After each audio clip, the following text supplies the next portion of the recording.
Bom dia a todos.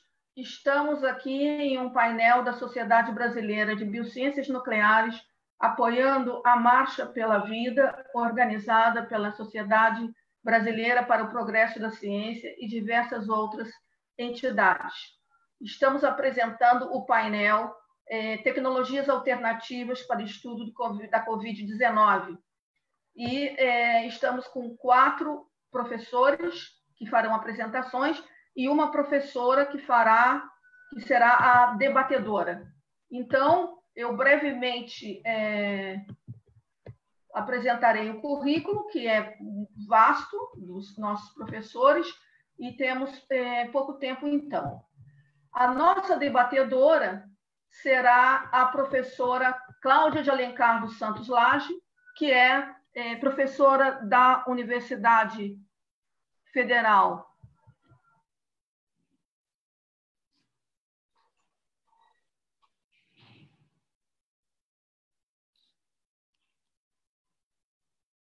e cortou para o áudio da Silvia.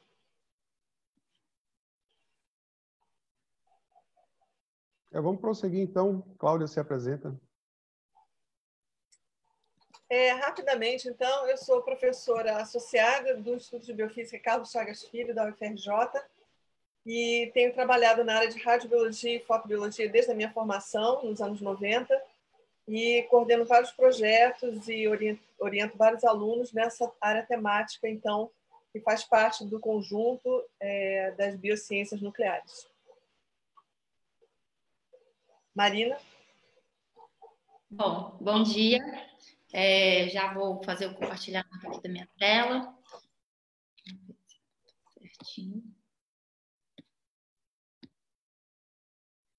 Bom, tá tudo ok, pessoal? Beleza. Bom dia. É um prazer estar aqui hoje com esses colegas brilhantes, a convite da Sociedade Brasileira de Biociências Nucleares, participando dessa Marcha pela Vida. E eu vim aqui com muito prazer para falar um pouco sobre um projeto coordenado aqui pelo Instituto com qual eu trabalho, o Centro de Desenvolvimento da Tecnologia Nuclear, o CDTN, um instituto que pertence à Comissão Nacional de Energia Nuclear. É um trabalho que iniciou há pouco tempo e está sendo realizado em parceria com a UFMG e trata do monitoramento do coronavírus, do novo coronavírus, em aerossóis. Bom, o que a gente já sabe hoje é o mecanismo de infecção e transmissão desse novo coronavírus, o SARS-CoV-2, causador aí dessa doença, a Covid-19. Já sabemos da sua principal forma de infecção e transmissão, que posso ilustrar aqui a partir dessa slide. A partir de uma pessoa infectada, nós temos aí a liberação, a emissão de gotículas a partir da saliva dessa pessoa infectada. Então, é a saliva que vai carrear essas gotículas a partir de movimentos de tocar a boca, ou tosse, ou de espirrar, que a gente vai dispersar essas partículas, então, no ambiente. E essas gotículas, elas podem atingir diretamente outras pessoas que estão próximas, ou elas podem contaminar aí superfícies e objetos,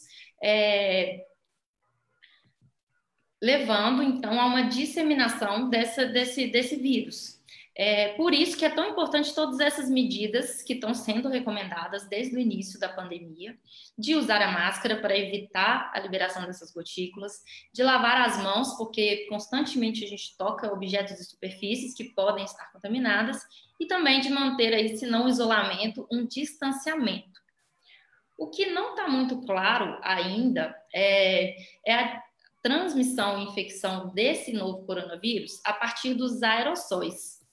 Então, a gente tem, eu estou compartilhando aqui com vocês um slide no qual é possível mostrar uma pessoa liberando aí essas gotículas, que são as partículas maiores. A gente tem partículas aí de maiores de 5, 10 micrômetros, que elas não vão permanecer suspensas no ar e, se inaladas, pode ser que elas não atinjam diretamente os alvéolos. Então, a gente tem, por exemplo, para a doença Ebola, já sabido que o tipo de transmissão se dá por essas gotículas e muito pouca chance de transmissão por aerossóis. Mas, para algumas outras doenças, como o sarampo, por exemplo, já é sabido que a transmissão se dá por meio desses aerossóis. O que são os aerossóis? São partículas menores que vão permanecer suspensas no ar e que podem ser carreadas por longas distâncias. E o mais grave de tudo é que, quando inaladas, essas partículas elas podem atingir diretamente os alvéolos. Então, as nossas formas de defesa fisiológica elas não conseguem, às vezes, barrar esse tipo de partícula. E para o coronavírus, ainda não se tem muito bem claro essa forma de transmissão. E, recentemente, aí, a gente pode dizer, desde março, abril, a gente tem publicações importantes de experts, de pesquisadores dos Estados Unidos, da Austrália, da China, que estão sendo publicadas constantemente, levantando essa possível forma de transmissão. Então, a gente tem recomendações da OMS iniciais dizendo que é uma forma de transmissão que ainda não estava clara, e agora a gente já parte para artigos que estão comprovando essa forma de transmissão por aerossóis.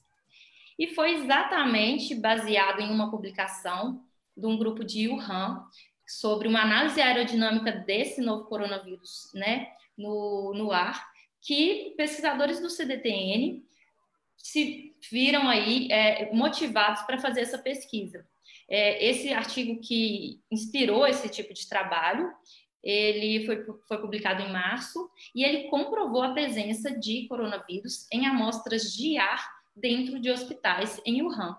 Então, o pesquisador aqui do CDTN, o Dr. Ricardo Passos, começou esse trabalho nos hospitais de Belo Horizonte, em parceria aí com o professor Jonatas, do Laboratório de Vírus da UFMG, recentemente, para poder exatamente entender o comportamento do vírus no ar, para que a gente possa, aí sim, recomendar medidas adequadas de controle e segurança em ambientes fechados, num primeiro momento, e num segundo momento em ambientes abertos, para conseguir desacelerar a disseminação dessa doença e até, quem sabe, numa próxima etapa, estabelecer um risco de infecção desse tipo de transmissão.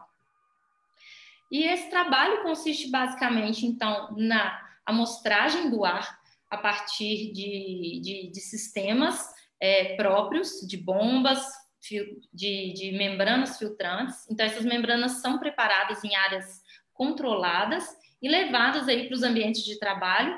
Foram definidos pontos críticos em alguns hospitais de Belo Horizonte. Esse trabalho já está sendo feito há 2 semanas. E esses pontos críticos são exatamente os CTI dedicados à Covid, áreas de expurgo, áreas de desparamentação, recepção de pacientes, onde tem muita aglomeração, o paciente às vezes está conversando. Então, a gente começou esse trabalho recentemente. Tem também um sistema de monitoramento externo que está sendo feito em estacionamentos, entradas de recepções, para que a gente possa, então, coletar essas amostras. E uma segunda etapa, aí em parceria com a UFMG, que é exatamente processar esses filtros, essas membranas, recuperar o material que ficou ali retido, preparar as amostras para fazer a análise quantitativa em PCR. Bom, essa pesquisa realmente ela visa contribuir com o estudo, com o esclarecimento da forma de transmissão desse vírus no ar. Ainda não está muito certo, os artigos estão sendo publicados, às vezes nem dá tempo da publicação sair realmente, está em revisão, mas já está sendo divulgado, que é uma preocupação dos pesquisadores, sim, essa forma de transmissão. E com isso a gente tenta, né, vamos tentar esclarecer os mecanismos de dispersão do vírus no ar, para propor medidas de prevenção. Lembrando que o nosso papel é fazer o estudo e o papel, sim, dos órgãos regulatórios, da Secretaria do Estado, do governo, de dar as recomendações adequadas para realmente controlar essa transmissão desse vírus. A gente tem o objetivo também de ampliar esse plano de monitoramento para ambientes externos, pensando inclusive em áreas maiores como praças, áreas de lazer, dentro do próprio campus da universidade, é o nosso objetivo. E, finalmente, conseguir contribuir com o controle da pandemia. Acho que é um papel importante. E aqui a gente está hoje nessa marcha pela vida. Eu acho que o nosso papel é mostrar como a saúde, a ciência e o meio ambiente estão trabalhando juntos para poder contribuir aí com esse controle, de alguma forma, contribuir com a vida mesmo, para que a gente retome aí as nossas atividades da melhor forma possível e da maneira mais segura possível. É isso, muito obrigada.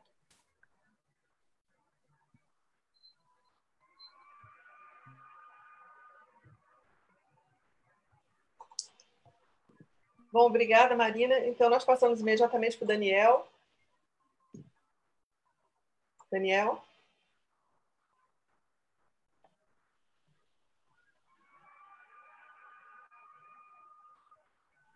O áudio, Daniel.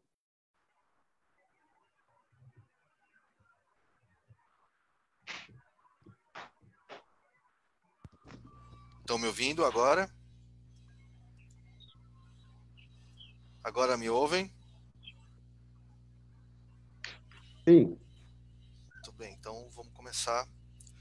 Bom, eu preparei o meu nome é Daniel Pérez Vieira, eu sou pesquisador do Laboratório de Radiobiologia, do Centro de Biotecnologia lá do IPEM. Eu vim de lá, né? Assim, a minha pós-graduação inteira foi feita lá, né?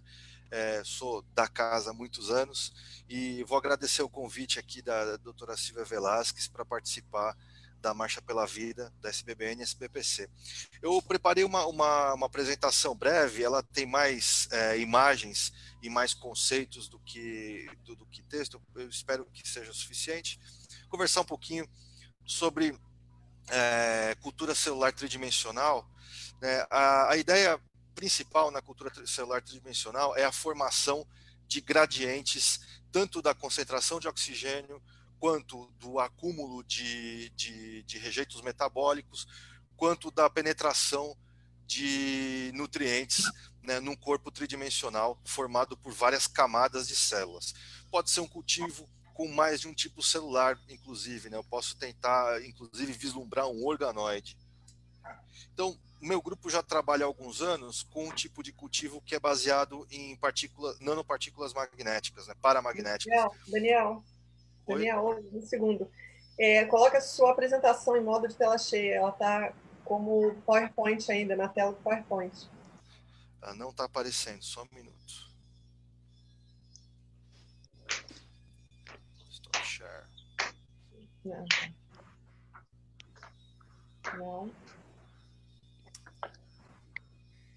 F5. Pronto. Agora eu vou apertar o F5. Isso. Só um minuto. Apresentação de slides. Estão observando agora? Não, continua na forma do PowerPoint normal. Puxa, mas eu tinha...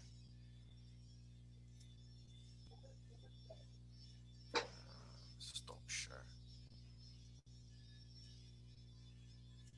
Eu acho que você tem que colocar o F5, aí ele vai passar para a tela cheia e depois você compartilha a tela. Eu acho melhor deixar como está, porque nós estamos perdendo tempo. Pronto? Apareceu? Sim, perfeito. Agora apareceu? Trocou? Não, no Facebook não continua em modo de apresentação, mas toca como está, porque Tudo bem. Então, senão nós vamos perder tempo. Tudo bem.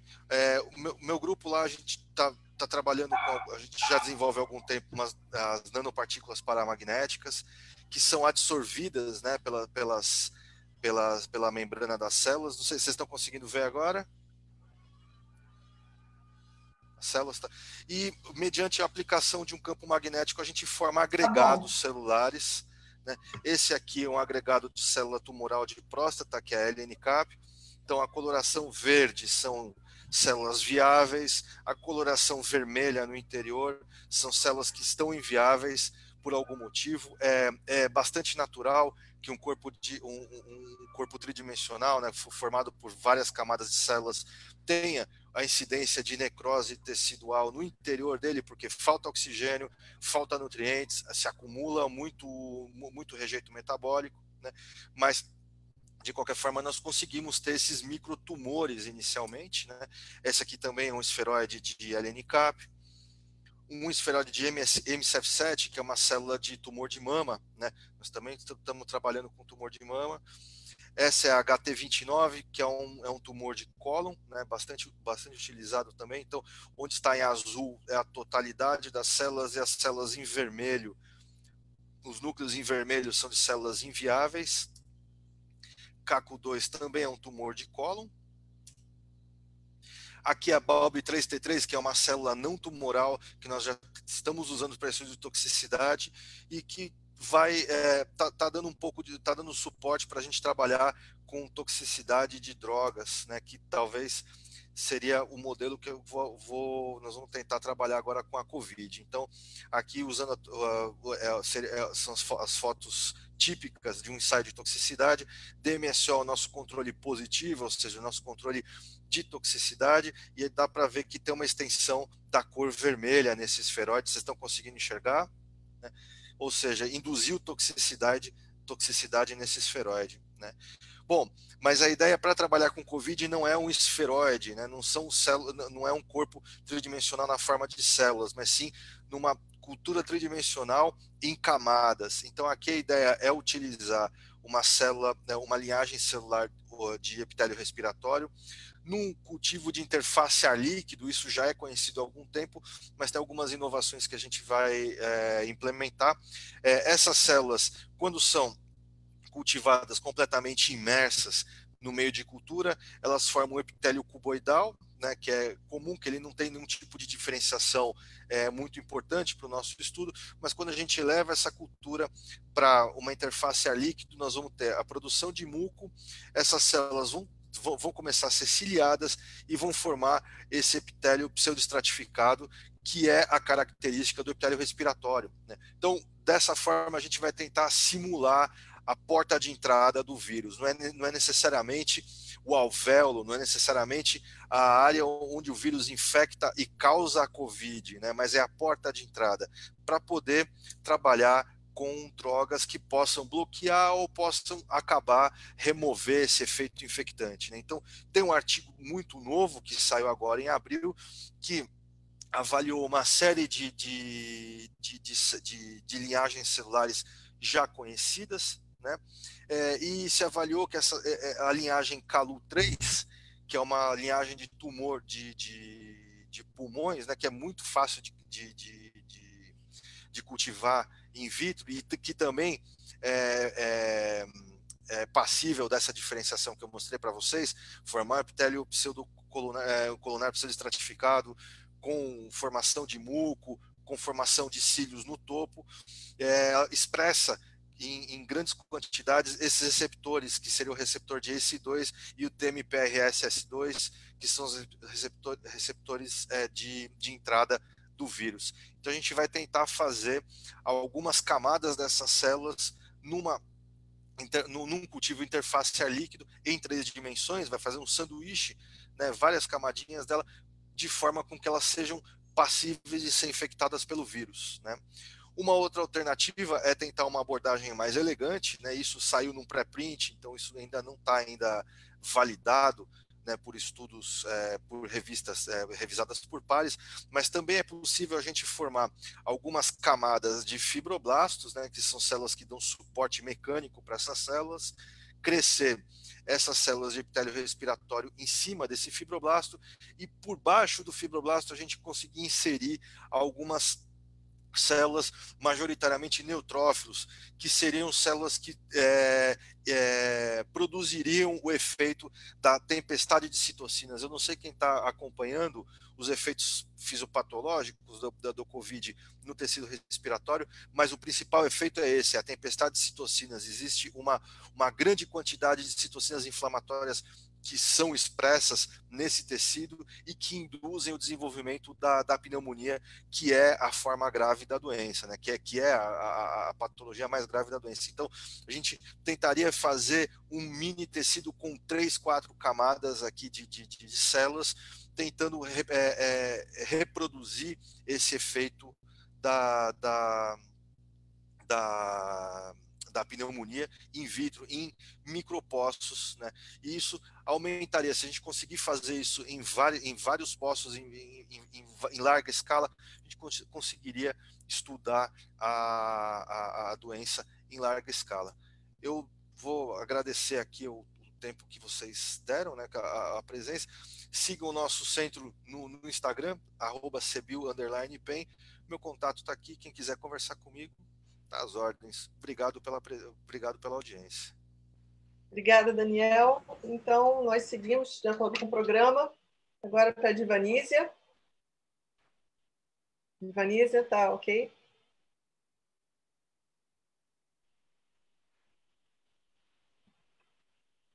Alô, Divanísia?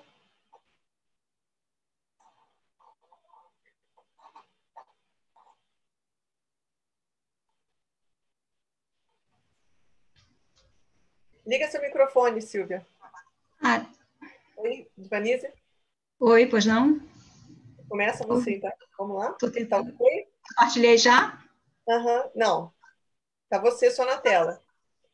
Então, deixa eu tentar aqui. Coloca seu PowerPoint no modo de apresentação e compartilha a tela.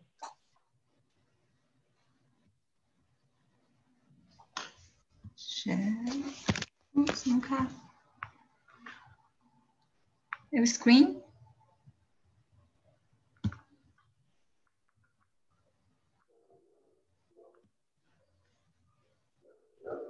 Acho que agora foi. Tá indo. Perfeito, perfeito. Pronto. Bom dia, eu sou Divanísia, professora da Universidade Federal de Sergipe, né? Sou professora titular lá. Vamos falar um pouquinho sobre desinfecção com radiação V, né? Já tem se falado aí na imprensa sobre algumas iniciativas com esse tipo de luz para combate à Covid. Deixa eu ver aqui, passar aqui. Essa desinfecção de materiais, né? Há vários métodos que estão sendo empregados, né? A gente tem usado muito água e sabão, se fala muito hoje em água e sabão, em álcool gel, né? 70%, mas para algumas coisas esses materiais não são muito úteis assim no dia a dia, né? Então tem métodos que são validados, outros não validados, e esses todos estão sendo considerados, né? Há um risco quando a gente usa um método que não é assim bem entendido, há um risco de que a descontaminação não seja completa, o que pode levar a resultados ruins, né? Você leva, às vezes, um objeto para casa que não está completamente descontaminado, e isso, às vezes, é pior do que saber que está contaminado e chegar em casa processá-lo corretamente. Então, é preciso, antes, determinar que tipo de método é válido para aquele material, né? Então, vale identificar a qualidade da técnica da descontaminação, qual é, né, o micro-organismo que se quer, né, matar, exterminar, o custo desse método, a facilidade de instalação, o uso, né, do método e a taxa de esterilização superficial ou completa do material. Então, um desses métodos atuais, né, que vem sendo utilizado já largamente, é a luz UV, né? A luz UV a gente já conhece, é uma luz natural, que chega aqui na superfície da Terra. Ela tem comprimentos de onda aí que vão de 100, mais ou menos, até 400 nanômetros. E o que a gente escuta muito falar é da luz UVA e da UVB, né? Porque essas atingem a superfície da Terra e, consequentemente, o nosso corpo. A UVA normalmente é famosa por causar o bronzeamento, a UVB porque dá esse vermelhidão na pele, causa essas queimaduras que fazem a gente arder se tiver muito tempo ao sol. Mas a UVC, a gente não é atingido por ela, porque ela não consegue atravessar, né, todas as camadas, né, até chegar à superfície da Terra. Então, o que o Sol produz de UVC não causa risco nenhum para a gente. Mas a UVC artificial, que é produzida por lâmpadas, né, que são aqui, a gente tem, ela é muito eficiente, para descontaminação de materiais, porque ela consegue matar, destruir, né, micro-organismos. Então, as fontes mais comuns são essas lâmpadas de mercúrio, que vocês estão vendo aí, tipo fluorescente, né, assim, no formato de lâmpadas fluorescentes, já bem conhecidas, e atualmente também podem ser produzidas por meio de LEDs, né? Os LEDs têm a facilidade de poder serem, como eles são muito pequenos, você coloca diversos LEDs em vários formatos, podendo facilitar o uso no dia a dia. Mas muito utilizada mesmo ainda hoje é essa, né, de bulbo tipo fluorescente, que são lâmpadas de mercúrio que emitem, né, por meio de mercúrio monocromático de alta voltagem e emitem normalmente em 250 nanômetros. Né? Os LEDs podem emitir em comprimentos de onda diferenciados aí, sempre na região do UV, se o LED for UV. Então, essa luz UVC artificial, a gente tem o uso dela na descontaminação já é bem antigo, né? Vem lá do início do século XX, né? Foi utilizado primeiramente na descontaminação de água potável, né? Começou lá na França e hoje quase todas as estações de tratamento de água utilizam radiação UV para alguma fase do processo de limpeza dessa água, de purificação dessa água. Por isso, hoje, a gente tem milhares de equipamentos instalados no mundo. Mas ela é pouco ainda usada, né, em hospitais e tudo mais. Então, ela causa um dano fotoquímico instantâneo no DNA dos micro-organismos, né, resultando nesse efeito de morte dos micro-organismos. Aqui vocês veem que tem todo o espectro aqui das ondas eletromagnéticas e o UV faz parte desse pequeno espectro aqui, né, dessa pequena faixa do espectro, e a UVC tem uma parte considerável, né, dentro do espectro UV. Esse efeito germicida, né, ideal, deve acontecer entre 250 e 270 nanômetros, e essa é justamente, aí nessa figurinha do lado, vocês têm as curvas aqui, né? A quer dizer o efeito germicida, né, que é a luz, a emissão da luz aqui. A B é a curva de absorção do DNA. E a C, aí, a UVC que a gente disse, né, a lâmpada vai emitir aí no comprimento 254, né, que é bem perto do que se quer como efeito para o efeito germicida. Aqui está, né, digamos, um micro-organismo onde a gente tem como é que ocorre a ação do ultravioleta, né? Aí quebrando o DNA, danificando esse micro-organismo. A dose dessa radiação, para que seja eficiente, deve ser previamente calculada. Então, assim, não é porque eu estou com uma lâmpada UV e só passar em cima de um material que isso vai descontaminar. Não. É necessário previamente calcular o tempo de exposição a depender da potência da lâmpada. Então, essa lâmpada a gente deve ter uma potência conhecida, né? Saber em quantos watts ela tem de potência. E aí, sim, com isso, utilizando o equipamento que se chama radiômetro, eu vou poder identificar quanto essa lâmpada emite por segundo, né, de dose, e aí calcular o tempo que é necessário para descontaminação a partir do que eu tenho interesse em descontaminar. Né? Isso já está bem conhecido, o quanto eu preciso de luz, né, de energia para exterminar, matar algum tipo de micro-organismo. Então, a gente tem aqui um gráficozinho onde eu tenho germes, leveduras, né, fungos, as leveduras são fungos ainda bem pequenininhos. Então, eu tenho aqui os menores, né, tipo os vírus, eles têm, assim, o poder de desinfecção, assim, é muito bom com lâmpada UV, né? Não precisa de doses muito grandes. Então, vai aí de 2 a 40 milijoules por centímetro quadrado, né? Sem se importar, sem que a gente se importe muito com as unidades aqui, eu vejo que vai de 2, começa de 2 aqui, e quando os micro-organismos vão aumentando de tamanho, vai precisando de maior dose, né? Ou seja, eu preciso ter mais tempo de exposição para eliminar esse micro-organismo, se ele for um pouquinho maior. Para os vírus, que é o nosso interesse aqui, né, tratando de Covid, esse tempo não é grande. Então, já é uma tecnologia muito empregada, como eu disse, né? Aqui a gente tem fotos bem recentes, né, de um ônibus aí sendo descontaminado superficialmente aí. Temos aqui uma lâmpada que é muito utilizada em tratamento de água para aquário, né, utilizada para aquário. E tem aqui um robozinho aqui ultramoderno, né, que é utilizado em desinfecção de ambientes hospitalares, né? Eu não sei quanto custa um robô desse, mas deve ser barato.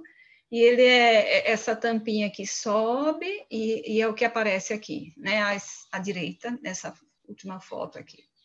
Então, ela tem sido comentada, a gente tem visto aqui nos jornais, por exemplo, a Veja publicou aí, eu acho que dia 20 e pouco de abril, né, falando assim, radiação, coronavírus, radiação ultravioleta é a nova arma para desinfecção. Ela não é nova, mas se viu que, como é vírus, se trata de vírus, de fato, ele é muito eficiente. Então, a desinfecção de superfície é um método não térmico, ou seja, não chega a aquecer a superfície, não forma subprodutos, ela produz uma certa quantidade de ozônio, mas se estiver em ambiente aberto, se não forem muitas lâmpadas, isso não traz problema.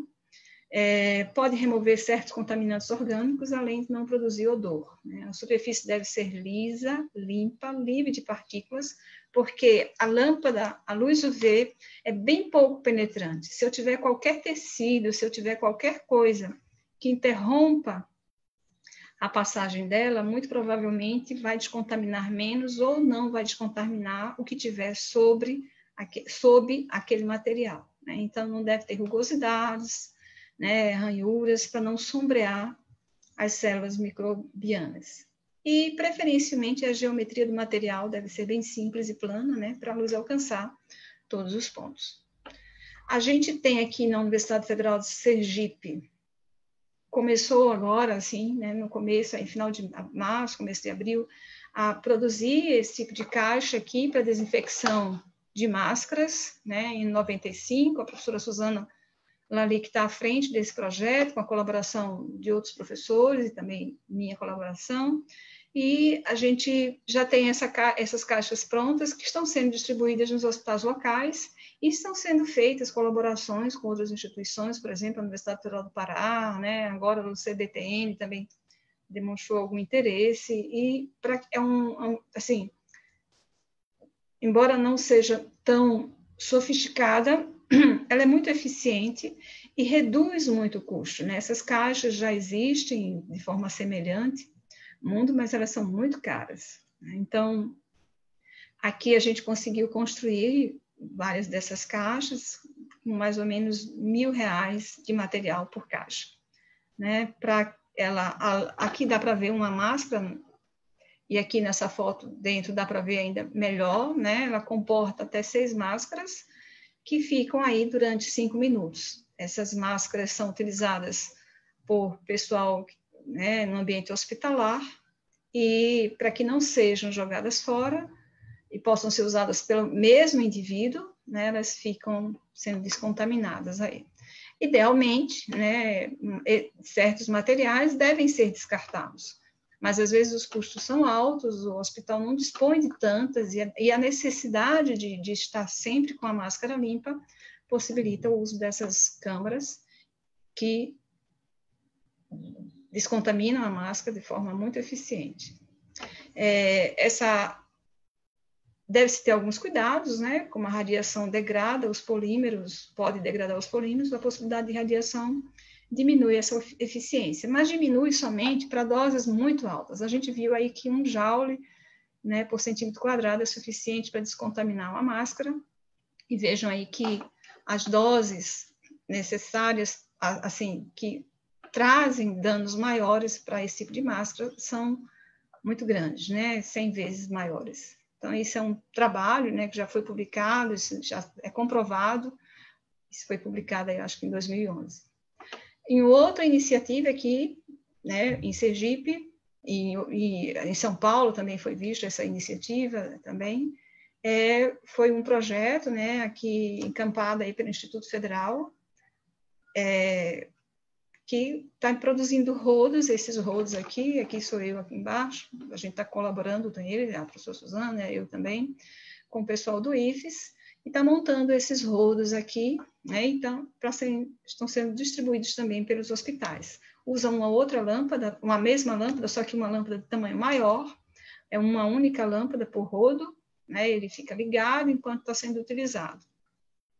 Então, a dose aí de 12 milijoules por centímetro quadrado é suficiente, é o que ele está produzindo, né, por segundo, e o ideal aí para limpeza assim, de superfícies, de piso, essas coisas, está na ordem de 40 milijoules. Então, um tempo de 4 segundos, né, é só varrer, passar esse rodo lentamente através de uma superfície, que deve ter sido varrida pelo menos antes, né, para evitar que partículas não interrompam, né, a passagem da luz entre o rodo e a superfície.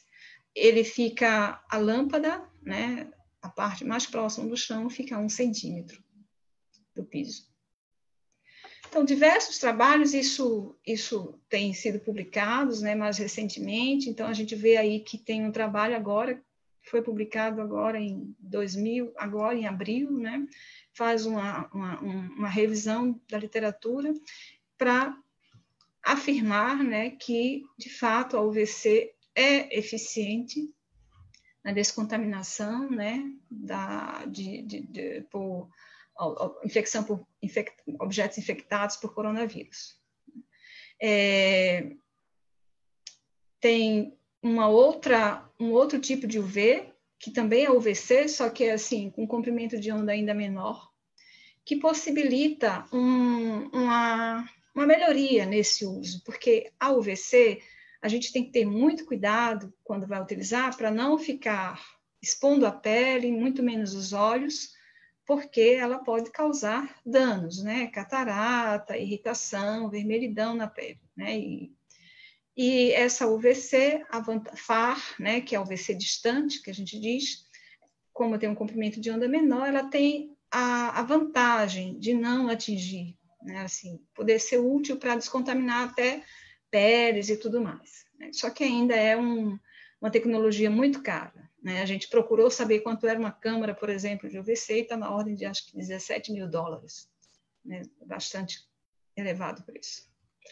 Então, é isso, né? A gente pode usar o UVC sim, mas para a gente usar, precisa saber usar, né? Para medir a dose, a gente tem que ter um equipamento chamado radiômetro, né? Não adianta eu ter só uma lâmpada UV e usar, como eu já disse. E também não adianta a gente passar assim com um carrinho e passar uma lâmpada UV por cima, um carrinho de supermercado, por exemplo. Não vai descontaminar o que estiver abaixo dos objetos da superfície. Então é isso. Cuidem-se e continuem aqui para a gente conversar. Obrigada. Obrigada, Divanísia.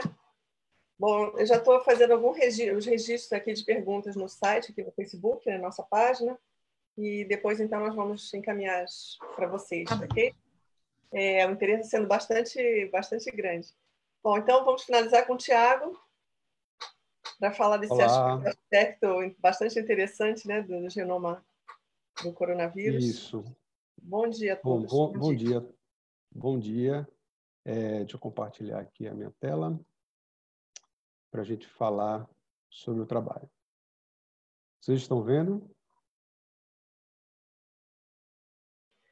Tiago, tem que colocar no modo de apresentação. Continua no modo PowerPoint. Isso, perfeito. Tá ótimo. Eu sou Tiago Salazar, eu acho que já teve apresentação, e trabalho na Universidade Federal como professor e pesquisador no Departamento de Biofísica, e desde o dia 16 de março que nós estamos numa quarentena, né, onde a gente não pode realizar aulas lá na universidade e ficamos em casa, né, obedecendo às recomendações da OMS. E, a partir daí, surgiu o interesse, a curiosidade de tentar contribuir de alguma maneira com esse tipo de situação em que a gente não sabe quase nada sobre a doença, né? Então, a doença está sendo descoberta, ela não não está nos livros de medicina, ela está sendo descoberta, e também utilizar as ferramentas de data science que a gente tem, de ciências de dados, para poder interpretar e tentar identificar quais são as características do genoma do coronavírus. Nós utilizamos uma abordagem que é uma abordagem não linear, a partir da análise fractal.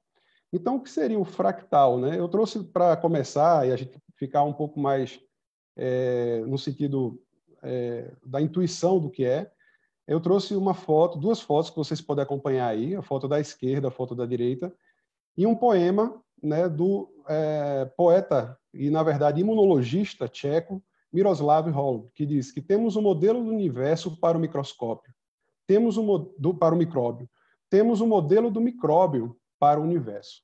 Então, fractal são estruturas que têm alto padrão de repetição, inclusive em diferentes escalas.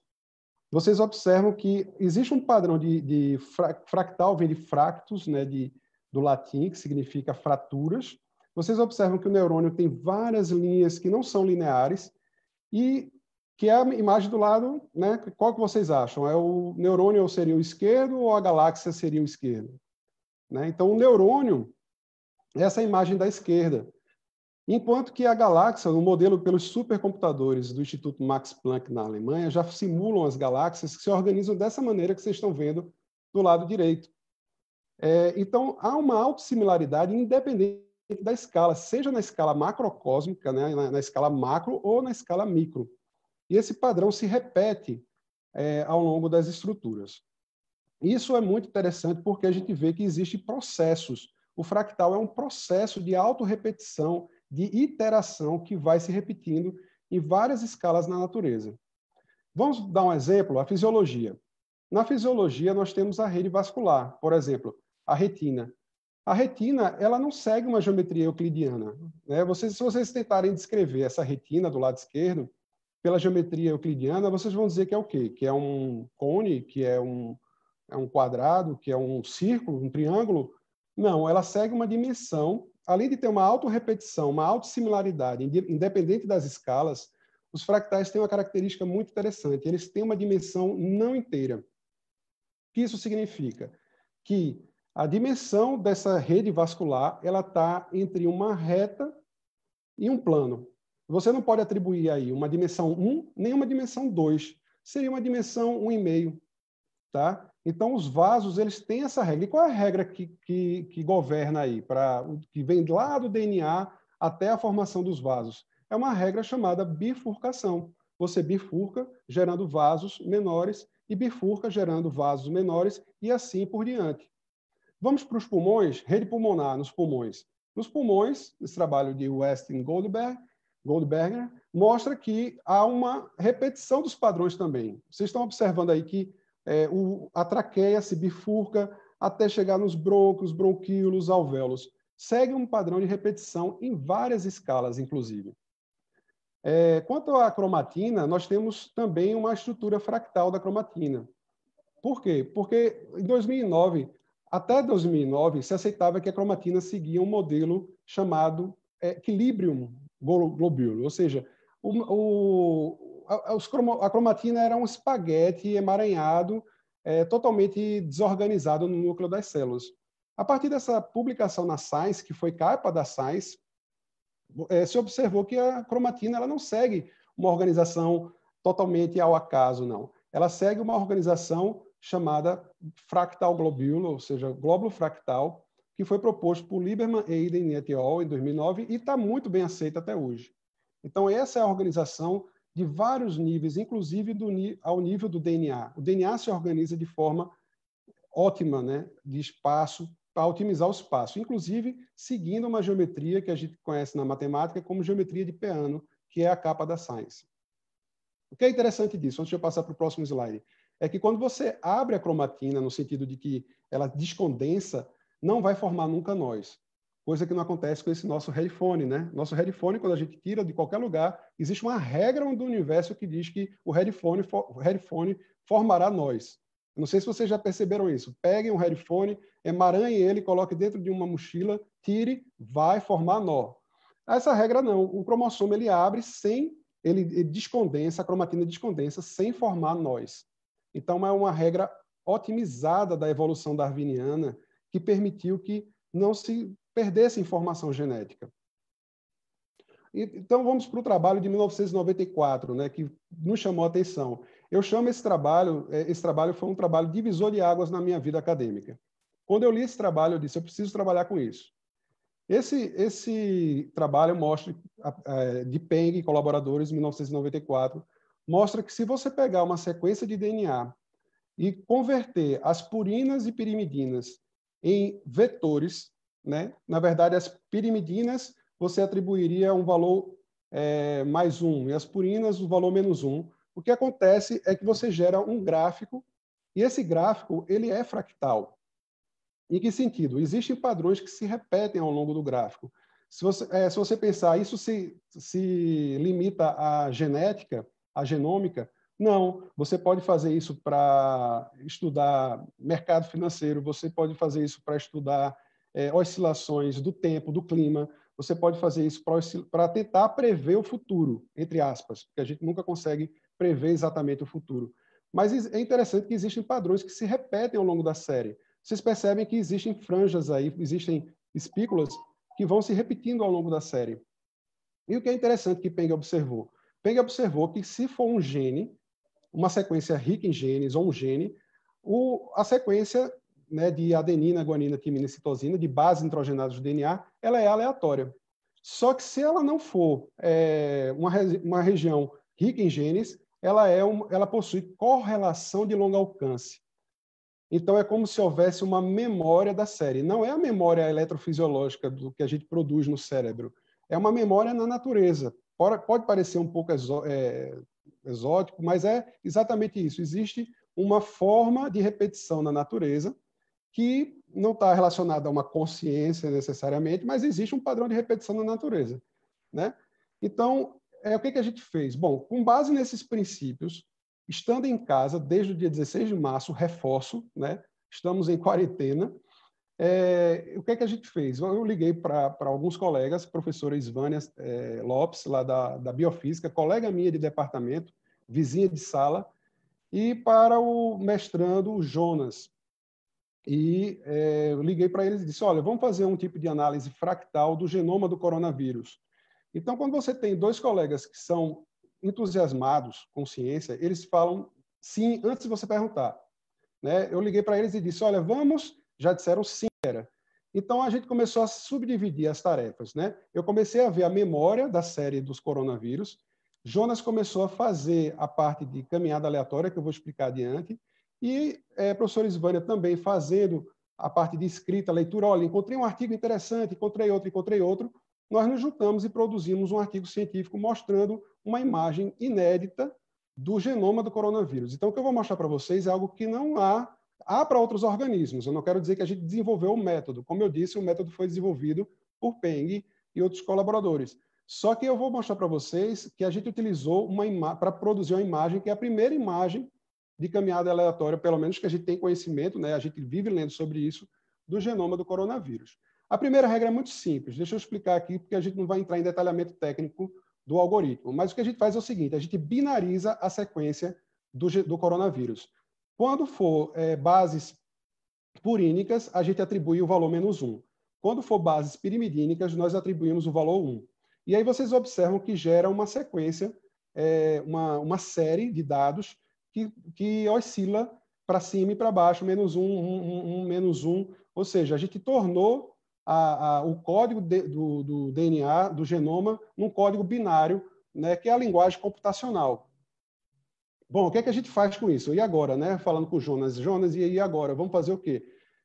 Vamos fazer um DFA, que é o The Trend Fluctuation Analysis, análise de tendência, a análise de flutuações destendenciada, onde a gente pega cada valor, 1 e -1, subtrai de um valor médio da série e faz o somatório dessa série. E aí vocês veem um padrão fractal surgir, né? Então, eu sei que é só um trecho do genoma do coronavírus, mas a gente vê que o coronavírus, quando a gente fez esse algoritmo, ele não está por completo aqui, ia ocupar muitos slides, mas quando a gente faz a análise fractal, a gente descobre que o genoma do coronavírus é um genoma que possui correlação de longo alcance. O que é isso?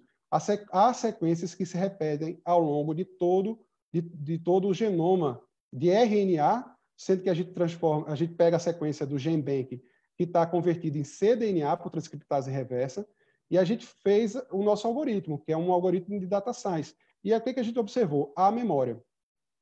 A gente tem que ter muito cuidado, a gente está numa plataforma aqui que tem várias pessoas do público, e a gente não atribui que todos estão entendendo que memória vai ser a memória do cérebro. Não, a gente tem uma repetição de padrão. Pronto. Isso fica melhor de se dizer. Existe uma repetição de padrão, ou seja, a sequência do genoma se repete ao longo das sequências.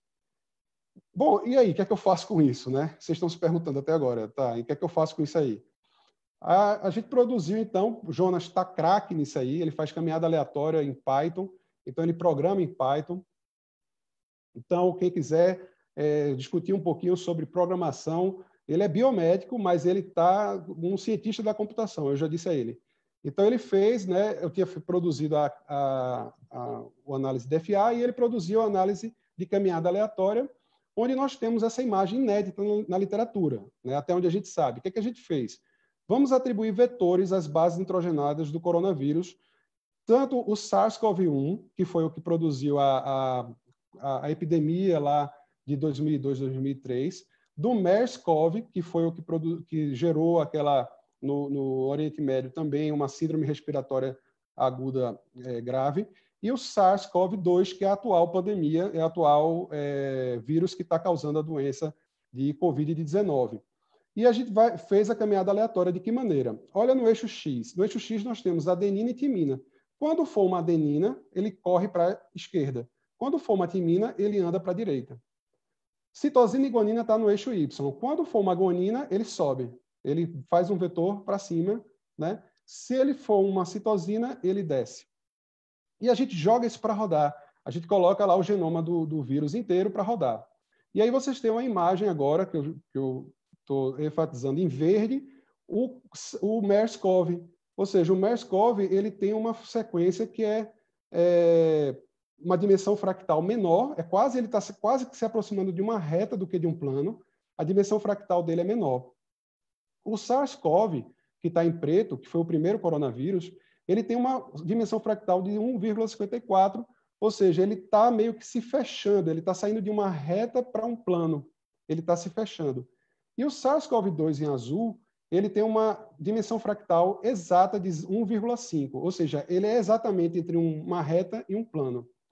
Ele não é uma reta e não é um plano, é uma dimensão fractal, fracionada. E aí a gente publicou, né? Existem discussões, quem quiser ler, coloca lá também nos sistemas de busca Fractal Signature, ou seja, assinatura fractal do coronavírus.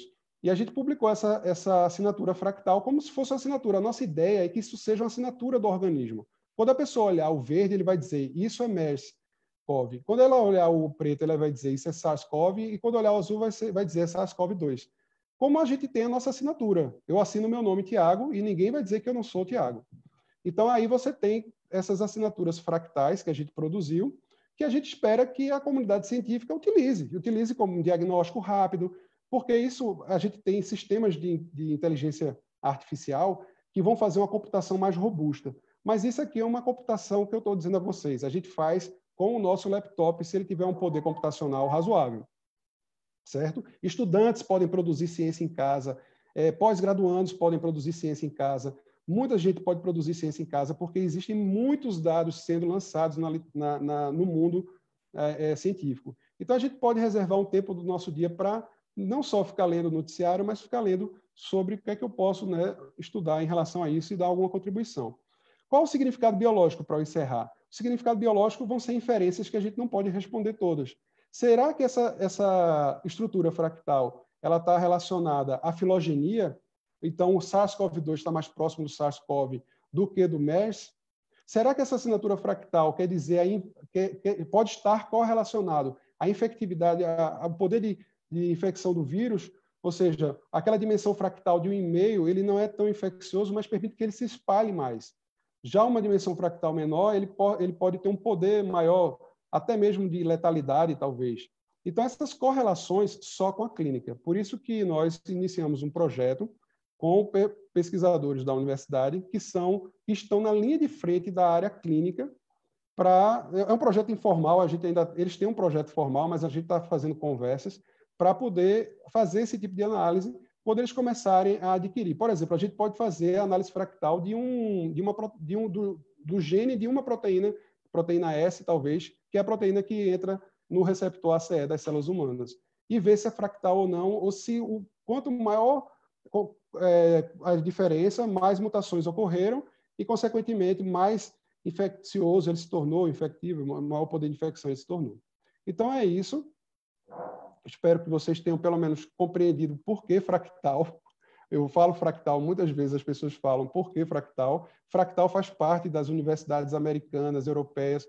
É muito bom que a gente tenha aqui nas nossas universidades esse tipo de estudo.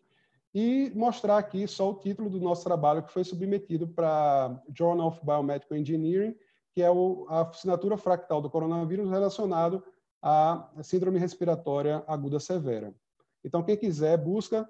Agradeço aqui à Universidade Federal, a essa campanha da Marcha pela Vida, a Sociedade Brasileira de Biociências Nucleares, que é uma sociedade a qual eu tenho um grande orgulho de fazer parte. Eu sou um cientista da área de radiobiologia, na realidade, né? Estou me intrometendo aqui na parte mais virologia, mas eu tenho interesse em contribuir de alguma maneira com a SBBN, e sempre estou em contato com os membros da SBBN tentando solucionar problemas que nós enfrentamos na nossa sociedade.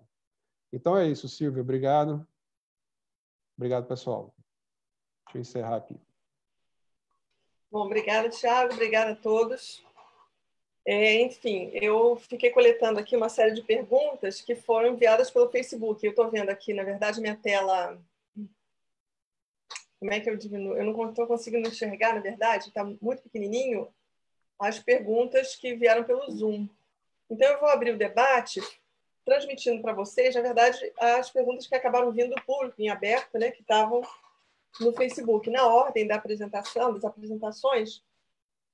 Então, a primeira, em relação ao primeiro assunto da Marina, né, sobre a história da questão dos aerossóis, da contaminação pelos aerossóis, o Fabrício Dantas fez uma pergunta relacionada à questão das partículas menores do que 5 microns serem infectivas ou não, quer dizer, as partículas muito pequenininhas, né, do aerosol, né, porque, na verdade, ele está tentando fazer a calibração dos exaustores no instituto dele, então isso é um assunto de extrema importância no que diz respeito a essa capacidade de filtração do sistema de respiração, né? Sistema de alimentação aérea. Marina? Sim, Cláudia, obrigada pela pergunta, obrigada, Fabrício, né, pela pergunta. Bom, a gente, numa primeira etapa, realmente o objetivo é verificar a presença da carga viral nessas partículas. Então, a gente está usando membranas de diferentes poros para conseguir separar, inclusive, essas partículas que vão ter aí 0,2, 1,2, 2 micrômetros. Então, com diferentes tamanhos, aerossóis de diferentes tamanhos, partículas, então, que vão ser captadas, para detectar a presença de carga viral. Não necessariamente essa quantidade de carga viral vai ser responsável por causar uma infecção. Então, é importante que todo mundo tenha em mente que a primeira etapa do trabalho é captar essas amostras, conseguir extrair essa carga viral e quantificar essa carga viral. E numa segunda etapa, dizer qual o poder de infecção. Então, partículas menores, aerossóis, sabidamente carregam vírus. Será que o coronavírus está sendo carreado também de forma efetiva? É a primeira pergunta. E a segunda pergunta, será que essa quantidade de material que está sendo transportado a distâncias, inclusive maiores, se a gente pensar em ambientes externos, né? Ou em ambientes internos, em cantos, em ambientes que as pessoas não estão tão atentas, será que essa quantidade é suficiente para causar uma infecção? Então, a gente está nessa etapa. A técnica do PCR é uma técnica de alta sensibilidade, então ela consegue detectar realmente quantidades muito pequenas de material genético, né, de carga viral, mas ainda não temos esse resultado se realmente essa carga está sendo transportada e se ela tem o poder de infecção. Mas a gente tem que ter em mente que existe esse risco, que já foi inclusive comprovado para outros tipos de doenças, como sarampo. A gente tem doenças sérias aí, virais, que também são transportadas aí por aerossóis e que causam infecção. Então, é importante ter isso em mente. Ok. Bom, Marina, eu mesma formulei uma pergunta para você por uma questão de coisas que a gente vê as pessoas, né, leigamente aconselhando, falando sobre a história de se expor ao sol, de pegar sol, porque o confinamento pode promover o aparecimento de uma série de doenças, né, por causa do isolamento do lar. Então, eu escuto vários, inclusive parentes, falando recomendação, não, seria bom sair um pouco, porque no sol esse aerosol, então, seria esterilizado pelo ultravioleta solar. Eu queria que você falasse um pouquinho sobre isso, porque isso vamos dizer assim, um daqueles mitos, né, que as pessoas atribuem ao sol, poder assim super esterilizante, inclusive para o coronavírus. Depois vou pedir ajuda aí da Divanise para me ajudar nessa resposta. Bom, o que eu posso afirmar é que essa ideia dos aerossóis sendo transportados por longas distâncias, a gente chega aí não mais naquele conceito de 1 a 2 metros de distanciamento, mas a gente pode estar falando talvez de 20, 30 metros de distanciamento. Então, essa exposição ao ambiente externo, para pegar um sol, para fazer uma caminhada, isso ainda não está muito claro. Então, é isso que a gente está realmente tentando investigar, querendo confirmar.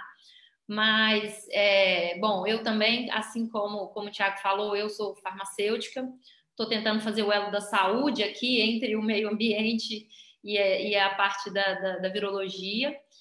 Acho que eu não tenho assim conhecimento para poder responder sobre a potencial esterilização pela radiação aí solar. Vou pedir ajuda aqui a Divanise para poder complementar essa resposta aí, para poder te responder integralmente, Cláudia.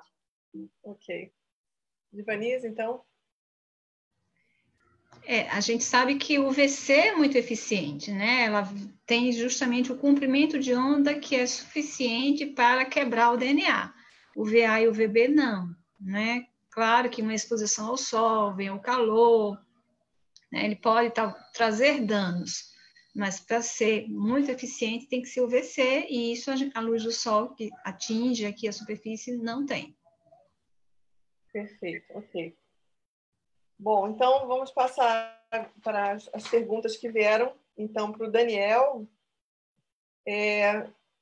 Peraí, só um minutinho, eu não consigo ver aqui no chat, mas eu mesma formulei uma pergunta em relação aos esferoides, né? Então, esse modelo é extremamente importante no estudo de doenças, farmacologia, né? E no caso da Covid vai prestar uma importância enorme, mas aí você chegou a falar no final sobre um aspecto extremamente importante, que é a expressão dos receptores, né, para o coronavírus, ACE2, né?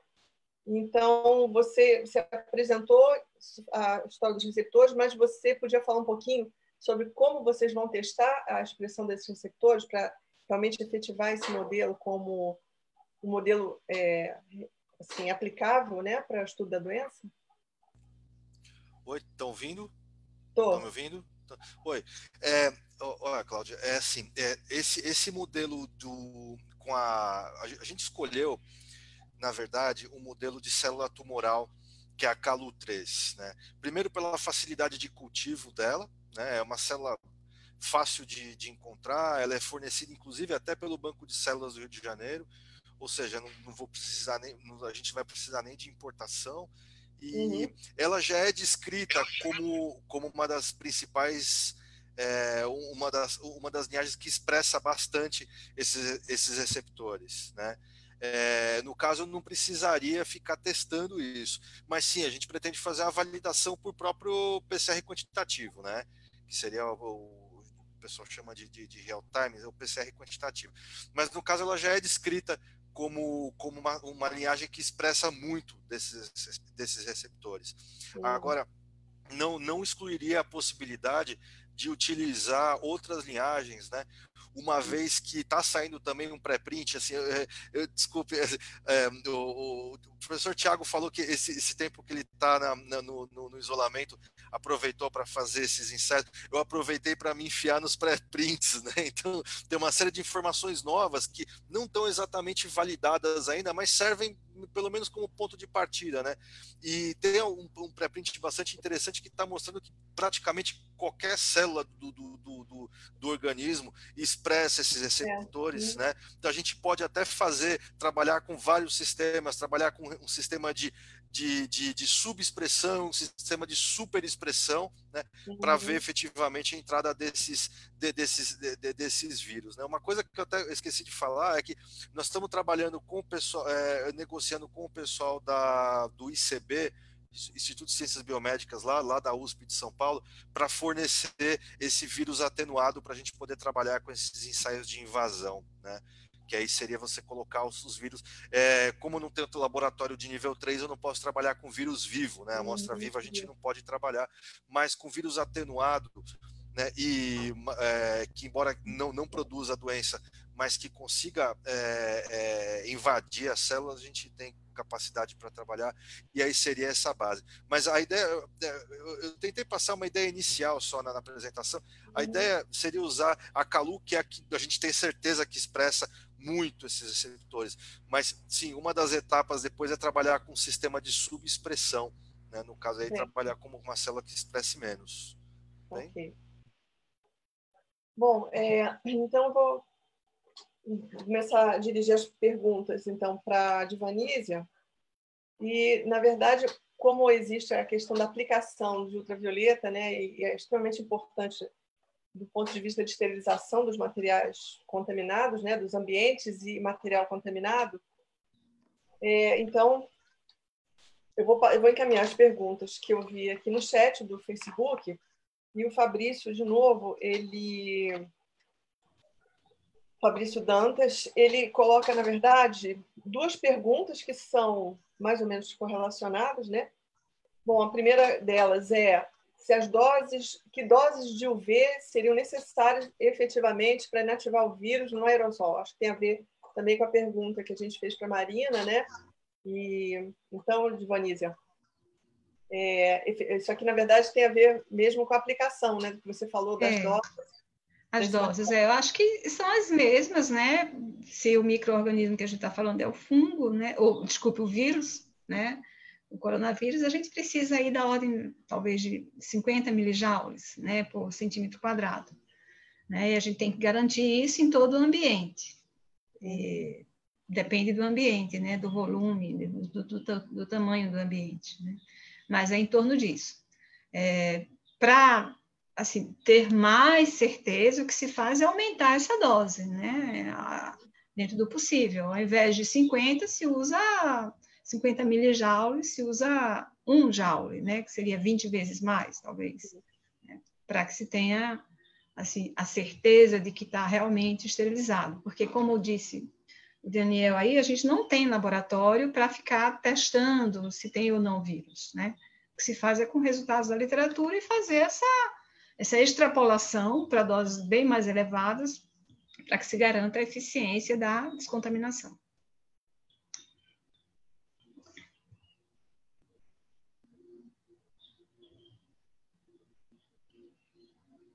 Alô?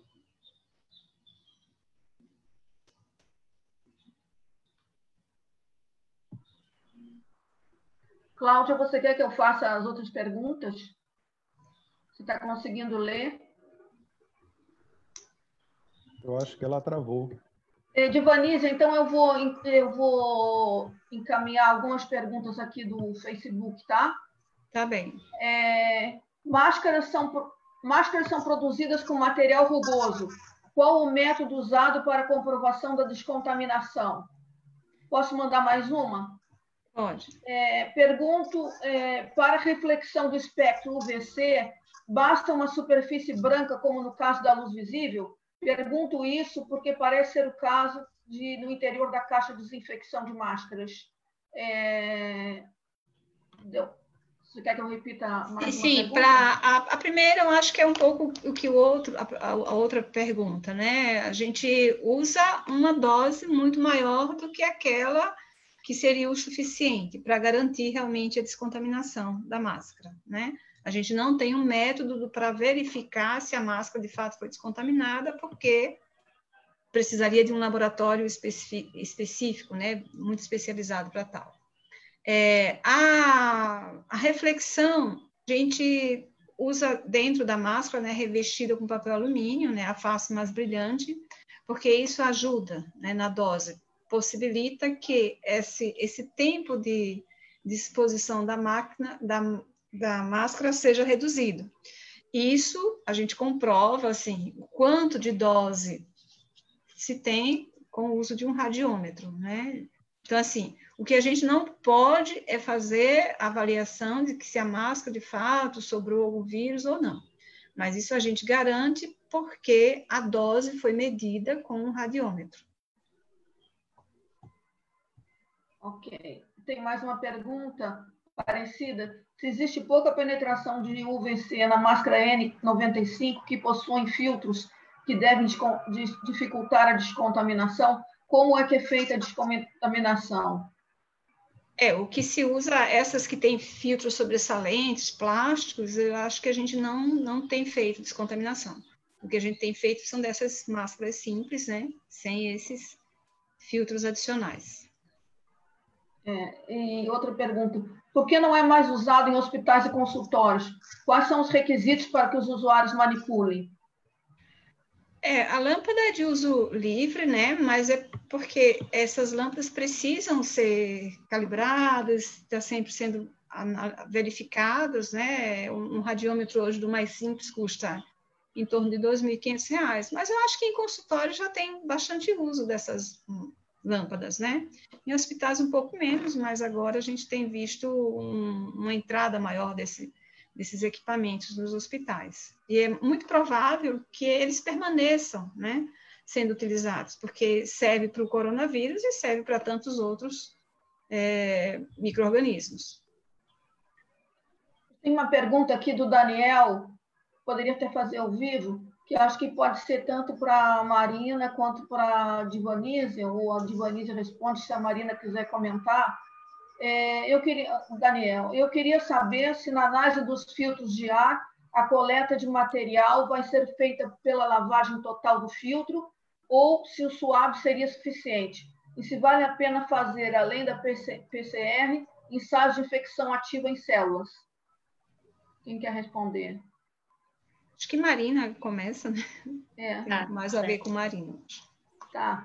Marina começa e depois quem quiser comentar, comenta. Obrigada, Daniel, pela pergunta. A gente está validando essa metodologia e nessa etapa ainda para tentar extrair o máximo de carga viral dessas amostras, a gente está fazendo as duas técnicas, tanto de lavagem dos filtros quanto o suave. Então, é feito um suave inicialmente, que a gente recupera parcialmente aquele material que foi retido nas membranas, nos filtros, e em seguida esses filtros são processados para poder extrair o máximo da melhor forma possível. E então a gente está realmente somando essas duas técnicas nessa etapa inicial. E a sua segunda pergunta, se além do PCR seria interessante ensaios de infecção. Eu acho que isso vem na segunda etapa do processo, porque inicialmente identifica-se que tem carga viral nos aerossóis, que a gente quantifica essa carga viral, e numa segunda etapa, sim, para saber o poder de infecção desse vírus dessa forma, né? Então, acho que é super interessante, inclusive é a resposta final que até o grupo do ICB, do Laboratório de Vírus da UFMG, eles estão fazendo um trabalho super interessante de monitorar essa carga viral em superfícies. Então, eles também querem chegar nessa resposta. Será que essa quantidade de material em superfícies, no ar, é capaz de causar a infecção? E como a gente poderia ter medidas para evitar essa infecção e transmissão, né? Então, sim, acho que depois do PCR seria interessante fazer esse teste de infecção ativa. Bom, então, voltando, meu computador simplesmente reiniciou, assim, do nada, né? Tchau, Cláudia. Bom, enfim, eu coletei, então, no chat do Facebook, algumas perguntas da Edvânia, não sei se aí, no período que eu estava offline, eu não sei se a Silvia endereçou para a Edvanísia. Na verdade, a Edvane perguntou a história, então, da verificação sobre a eficiência da descontaminação pelo ultravioleta em cima de máscaras que são de material rugoso e especificamente... Eu já perguntei, já perguntei. Já. Beleza. Tá. Vocês estão vendo aqui que temos problemas de transmissão, problemas de informática, agora a base científica está boa, então acho que nós conseguiremos ser perdoados por conta disso, não é? Isso. Bom, então se a Edvane já foi apresentada essa pergunta, o Fabrício perguntou a questão das câmaras que a Dionísia mostrou, da necessidade delas terem a superfície branca. Eu não sei se ele fez essa pergunta no chat do Zoom, não, né? Sim. Fez? E, normalmente, elas internamente são revestidas, né, com uma face refletora, com um papel alumínio. Uhum. Para que se aumente essa eficiência dela. Ali dentro da câmara, como são muitas lâmpadas, gera-se alguma quantidade de ozônio que deve ser passar, né, para um ambiente aberto, né, onde não tenham pessoas, porque o ozônio tem sua toxicidade e é preciso esse cuidado, né? Lâmpadas em ambientes muito abertos não tem problema, mas a câmara é um ambiente fechado, né? Então, precisa... Sim, mas a pergunta dele tinha a ver com a reflexão, né? De você aumentar exatamente essa... aumentar a potência, é como se eu estivesse aumentando essa potência, né, da lâmpada. Isso realmente é avaliado. Sem a superfície, a gente tem uma certa dose, com essa superfície refletora, melhora bastante. Okay. Cláudia, eu queria ler aqui duas perguntas, porque uma é da coautora Isvânia, coautora do Tiago, que está fazendo perguntas para ele ao vivo. Parabéns, um grande abraço, Isvânia. Tiago, seria interessante avaliar os vírus encontrados no ambiente sob o ponto de vista fractal? Olá, Isvânia. Apesar de a gente ser coautor, a gente é coautor à distância, né? Então, a gente mal se vê. Quer dizer, a gente não se vê, a gente só se fala. E esse trabalho que a gente fez foi feito totalmente de forma remota. A gente mal teve reuniões presenciais e até mesmo usando essas ferramentas aqui. Veja, Isvânia, a gente tem que realmente ir atrás de sequências novas, porque a gente está se baseando na sequência que está publicada no GenBank, né? Então, a gente tem sequências que estão lá no GenBank, que é um banco público de sequências, só que tem uma produção, um sequenciamento muito alto de vírus que estão no Brasil, inclusive mutações que já ocorreram aqui no Brasil. A gente não pode dizer que o mesmo coronavírus, SARS-CoV-2, lá da Europa, é o mesmo SARS-CoV-2 daqui de Recife, do Rio de Janeiro, de São Paulo, etc., né?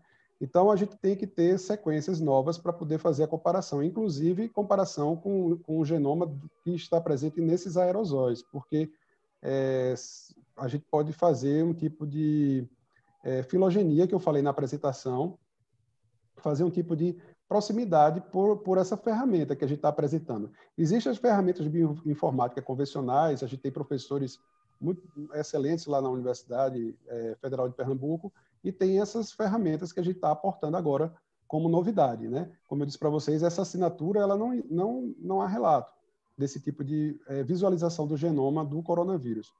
Isso vai mudar em função do coronavírus lá da Europa em relação ao do Brasil ou da China. Isso a gente teria que fazer um banco de imagens. Se você topar, a gente começa a produzir isso. A gente vai precisar de muitos parceiros para produzir. A gente não precisa de insumos, a gente não precisa de custo, a gente não oferta nenhum custo, é só aquilo que as pessoas já produzem.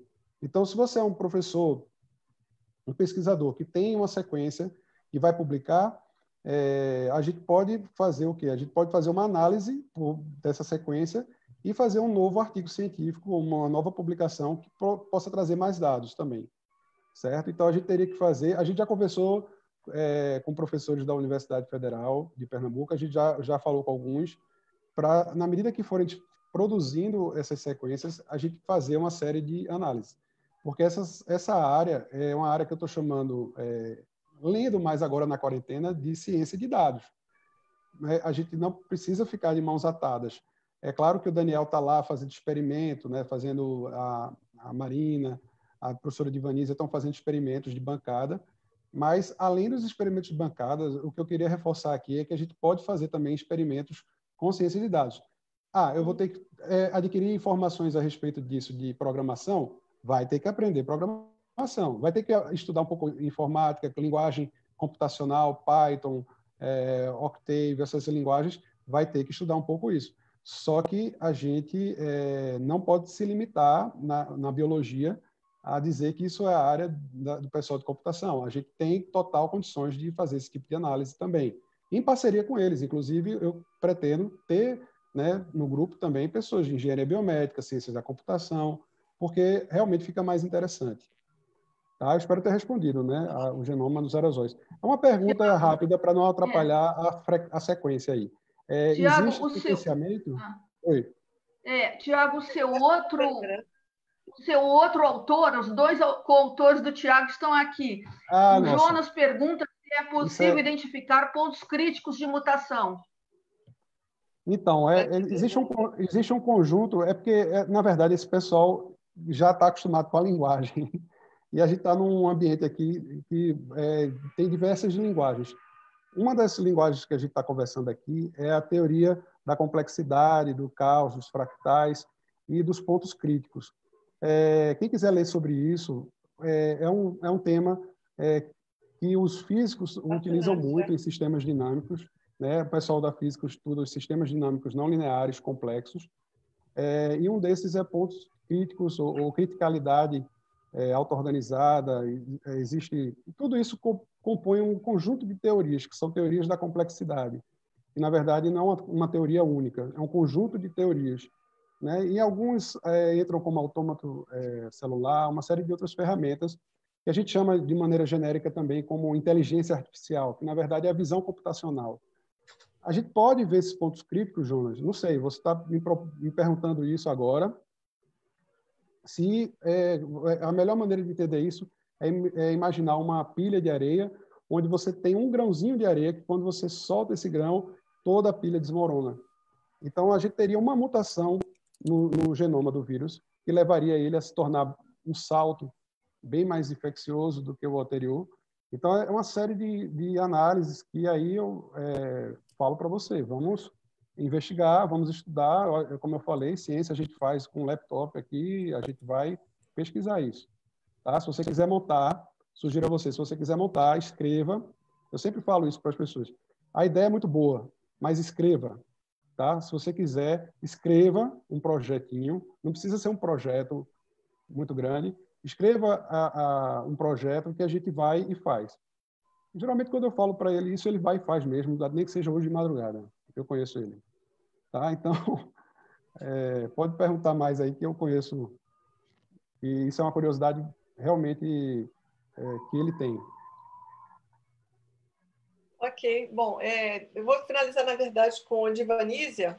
Bom, eu vou, então, aproveitar o gancho da discussão sobre os fractais, da análise fractal do genoma, do SARS, para dirigir uma pergunta ao Tiago sobre a previsibilidade de taxas de mutagênese, porque, na verdade, a gente está vendo que a dinâmica genética desses vírus está muito grande e existe uma preocupação do pessoal de epidemiologia em relação a exatamente o que já se passou na transferência do vírus da China para a Europa, né? Tanto é que a gente chama de o novo coronavírus por causa disso, uma mutação importante no sentido, né, da infecção.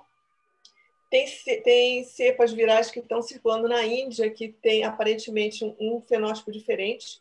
Eu vi isso com uma grande preocupação, essa notícia, como cercada de uma grande preocupação do pessoal de vacinas, inclusive. Tá? Então, eu queria saber através dessa análise fractal, se poderia inferir, fazer alguma dinâmica, né? Quer dizer, vocês estão trabalhando com Big Data, né? Com essa análise de dados, né? De uma forma bastante interessante, se haveria alguma forma de aplicar alguma ferramenta de prever exatamente essa dinâmica de taxas de mutação? Veja, Cláudia, é uma pergunta complexa, porque a gente não tem conhecimento do total do vírus, né? Então, assim, a gente está produzindo o conhecimento na medida que ele ocorre, que ele sofre mutação, na medida que a doença se espalha, né? A Covid-19 foi se espalhando de forma a gerar essa pandemia. Então, assim, não existe uma curva de aprendizado que você é da área de genética. Então, quando você estuda, por exemplo, organismos existentes no planeta, você estuda a história evolutiva desses organismos. E você estuda a filogenia desses organismos, né? Toda a origem darwiniana, de onde se originou e tudo. A gente sabe que esses vírus, eles vêm de mutações dos beta-coronavírus de morcegos. Mas a gente tem simulações computacionais que indicam que esses vírus existiriam mais de 1.500 coronavírus. Só que um causou uma pandemia. O que a gente faz com o restante dos outros coronavírus? Ou a gente vai aprender a conviver, ou a gente vai desenvolver um sistema mais resistente. Só que a gente convive com HIV, que deu a pandemia de AIDS, há muitos anos, desde a década de 80. E a gente aprendeu a conviver com isso. E não existe vacina, apesar de bilhões de dólares já terem sido gastos para vacina, não há uma vacina. A gente está esperançoso de que surja uma vacina. Agora, se essa vacina vai cobrir todas as mutações novas que vão surgir, novos coronavírus, daqui a pouco vai surgir, eu não quero ser encerrar com um discurso assim, mas um Covid-19 vai vir um Covid-20.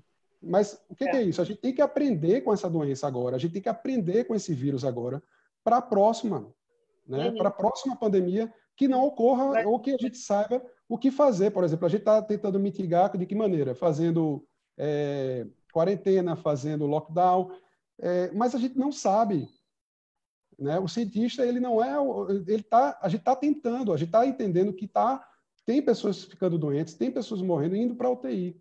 Então, existe uma curva de aprendizado que, infelizmente, Cláudia, não existe, né? E a gente precisa aprender essas mutações enquanto elas ocorrem. Sim, mas certamente vocês vão trabalhar nesse sentido, porque a contribuição desse trabalho vai ser muito importante, viu? Parabéns ao grupo. Bom, eu queria saber, Silvia, olha só, eu tenho duas perguntas finais que tem a ver, então, não sei se... Então, as perguntas da Edvane tinham a ver com verificar a descontaminação, tá? E a minha pergunta para a Edvanisa junta com uma informação minha mesmo, né? Então, a história de se trabalhar com doses de ultravioleta que sejam grandes o suficiente para você garantir que o material protetor, né, o EPI, a máscara, ou seja lá o que for, sejam, então, esterilizados convenientemente do vírus, seja ele estando seco, seja ele estando na forma de aerosol, né, as micropartículas, mas uma dose também que não seja tão grande que você comece a destruir o material, porque a radiação germicida tem energia suficiente para ser absorvida por vários desses polímeros, né? Então, enfim, só um comentário, que eu não vou dirigir, na verdade, pergunta de duas pessoas do público, do Facebook. Um é o Paulo Grossi, eu não sei se foi feito aqui na minha ausência. Então, se testar a segurança da filtração das máscaras pós-UV, que isso, na verdade, é um grande problema, de saber que ela está estéril do ponto de vista da descontaminação, mas o material continua com a mesma eficiência de proteção. Tá? E a Roxana Tabakman dirigiu uma última pergunta aqui, então, é a última pergunta que eu tenho. Se o ultravioleta não devia ser mais usado nos hospitais e consultórios. Nos hospitais até uma informação, né, que faltou para ela, mas nos consultórios, porque agora nós estamos diante de uma situação sanitária realmente diferente. Vanisa. A gente usa o V, assim, sempre muito provavelmente como um método complementar, né? Por exemplo, se o consultório pode ser lavada a bancada, se lava a bancada, né? Se troca o lençol. No caso da máscara, a gente tem insistido nisso para que essa máscara possa ser reaproveitada, mas não infinitamente, 1 ou 2 vezes no máximo, né? Depois essa máscara é descartada. Então, imagine que um enfermeiro usou essa máscara hoje pela manhã, saiu para almoçar, deixou descontaminando, usou à tarde, depois talvez não use mais, aquele seja descartado, né? Okay. Porque ela não vai tirar o suor, não vai tirar a sujeira, a saliva, ela só tira o fungo, o vírus, né? Só mata o vírus. Bem. Bom, então nós vamos terminar a sessão de perguntas. Eu queria agradecer a todos os palestrantes da nosso painel na Marcha pela Vida. Muito obrigada, parabéns para vocês que trabalham nessa frente de combate à Covid. E eu passo, então, a palavra à Silvia, presidente da SDBN, para fazer o encerramento, então, do nosso painel de hoje. Bem, eu acabei não apresentando os nossos palestrantes, mas nem foi necessário, vocês viram que o currículo deles é brilhante, nem precisei ler. Peço desculpas pela confusão inicial, agradeço muitíssimo. Convido a todos para um tuitaço agora ao meio-dia. Estamos o dia inteiro na Marcha pela Vida, junto com a SBPC e todas as outras sociedades. Muito obrigada.